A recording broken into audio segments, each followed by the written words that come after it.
We saw the Thermaltake View 390 Air case and the future Dusk colour at CES this year, so that's way back in January 2025. And it's taken until now in September 2025 for me to get my hands on a sample, because finally the View 390 Air is going to go on sale. But I'm not going to do a review of this case. Instead, I'm going to do a featured build, and that's why I've got some memory, an accessory LCD display, two 200mm RGB fans, 9 120mm RGB fans, a power supply, and also an RGB 360mm AIO liquid cooler. So let's get on with this, shall we? Before I pull some panels off the View 390 Air case, let's take a closer look at the future Dusk colour. I'm just going to change the colour profile on the camera so you can see it in, as it were, its natural light. Just like that. And I must confess I rather like it. Black, white and gunmetal grey can get somewhat repetitive. So well done Thermaltake, this is a good start. The View 390 Air is a relatively conventional case, but it doesn't look particularly conventional. It's an ATX form factor and it supports backside power connections to your motherboard if you have such a motherboard. But the first impression is the glass, which curves here rather than curving to the front as we might expect. Let's remove some panels and we'll see what Thermaltake has been doing. 3 thumb screws at the rear rather than 2. Pull and away. You can see exactly what they've been up to. And as you can see, there's heaps of access. The top panel has the front I/O more to the rear, which is unusual. That's just a pop and away. The right hand panel, also pop and away. And then we have the front panel, which, as I mentioned in my CES coverage, is very meshy. We have to use a screwdriver. Slide sideways. And you can see we have a dust filter inside the front panel. In fact, let's remove that. And now you can truly see the mesh. Take a motherboard assembly.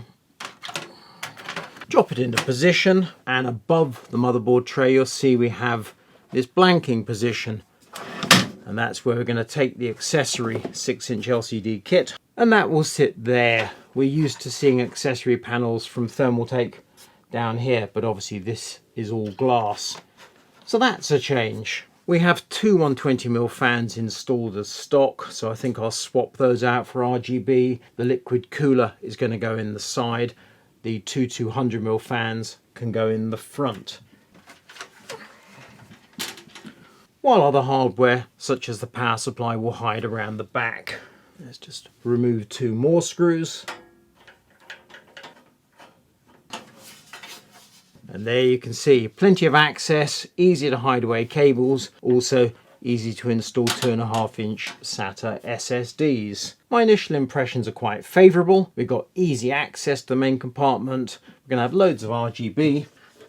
And then we're going to have that featured curved glass panel covering the whole shooting match. The View 390 Air supports a vertical GPU, but I'm not using a vertical GPU.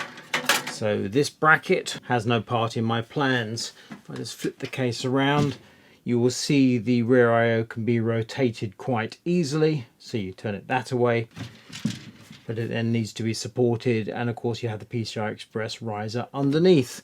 I don't have that riser, so we're just going with native installation. For the moment, I'm going to take this GPU support out. I may or may not reinstall it. We shall see. I want to take out those rear fans. So they're not RGB, they're daisy chained together. The cables kind of trail at the moment, get in the way. We can do better. Out with those. Hang on, what's that hooked up on? Oh, there we go. And on the bottom, Out with the dust filter, so I can take one triple pack of the Toughfan EX120 ARGB sync fans. They can go in the floor in intake. I can take two more of the same fan and put those in the rear, and I can take the two CT200 ARGB fans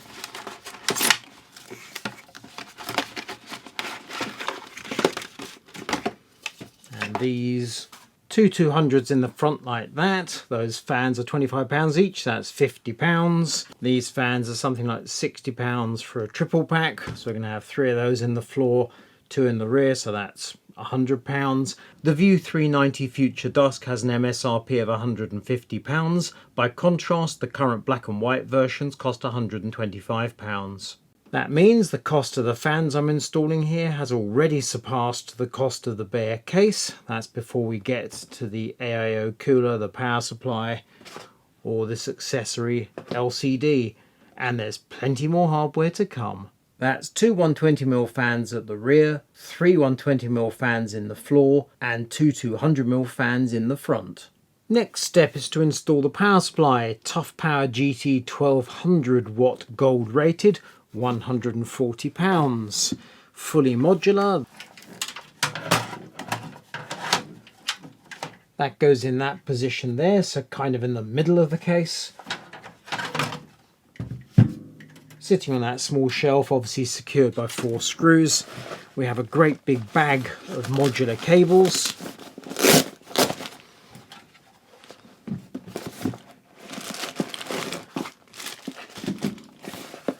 But I won't require very many of those. Also, I'm going to install the 6-inch LCD. Price for this, I understand, is €100, so presumably $100. I'd like to think that's less than £100. As I mentioned previously, the screen goes here. You can see there's a rectangle within a rectangle. So the outer rectangle is that size.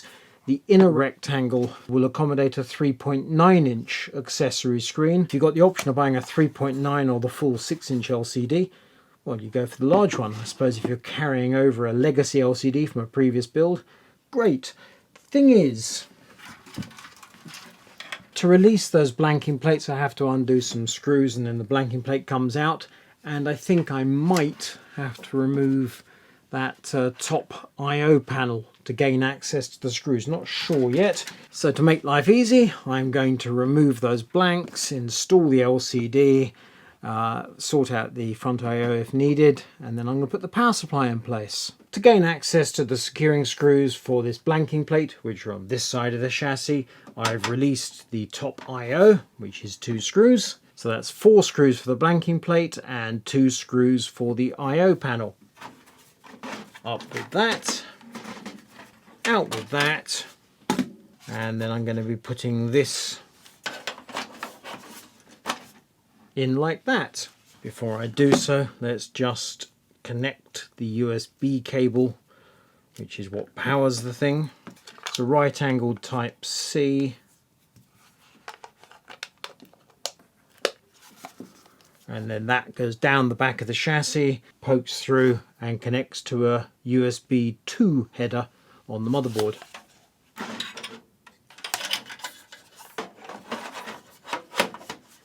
Not quite sure why Thermaltake supplies 4 new screws with the accessory. After all, the screws that hold the blanking plate are exactly the same. That's done. Back in with the I/O. Reinstall these 2 screws. Installing the power supply. Absolute piece of cake. Next we have the motherboard assembly. MSI MPG Z890 Carbon Wi-Fi. Processor is a Core Ultra 9285K from Intel. There's a Gen 5 SSD under the heatsink. And we take our pack of Thermaltake ToughRAM XG RGB DDR5 memory. It's rated at 5600 megatransfers. Bit slow for this processor, but it's going to look nice. And doesn't that just look the part? The motherboard assembly is installed, and it's quite interesting seeing this space above the board, which is of course the LCD, which will later burst into life. But for now it kind of looks like the board is too low in the case. However, things will turn out, I'm quite confident, all right. Around the back, I've performed some cable management, and we have a large open space in the side to install our cooler, which is this Thermaltake MagFlow 360 Ultra ARGB sink. Quite a name. About £230 for this 360mm AIO cooler. As the box shows, loads of RGB, and we have a large LCD on the pump body. We also have alternate sets of fan blades if you want to put the cooler into reverse flow. Now my plan here is to install the cooler in the side. I mean, it has to go in the side, but I'm going to leave the fans blowing that away. My thinking is we have air coming in the front, air can go directly out the side, also air is coming up through the floor and to the graphics card and out the rear. So rather than drawing air in through the side and then feeding it through the cooler and through the case, that doesn't make a lot of sense. So we're going to leave the fan blades, whoops, that's the magnetic connector, disconnecting. So we're going to go like that. The MagFlow 360 Ultra cooler is quite a close fit in the case. I had to route the cables from the fans in the front around the top quite carefully, but it all went in neat and tidy. And the final piece of the build is this Palette RTX 5080 GameRock OC graphics card.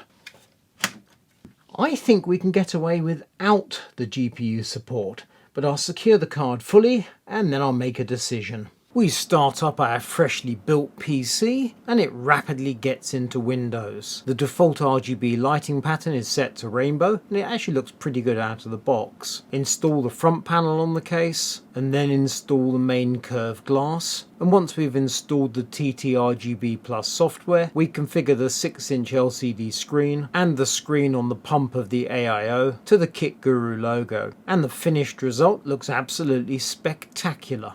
And let's put the system through its paces briefly, running a combination of Cinebench R23 and Speedway stress test. Systems pulling 710 watts at the wall socket. The ambient is 20 degrees C, CPU's running at 78 and the graphics at 62. And let's use some smoke to demonstrate the airflow, in at the front and out at the side, which cools the CPU, in at the bottom and out at the back, which is feeding air to the GPU. And it is clear that the airflow for the CPU and the GPU are quite separate. And that brings us to the conclusion of this featured build of the Thermaltake View 390 in Future Dusk, a colour I've grown to appreciate.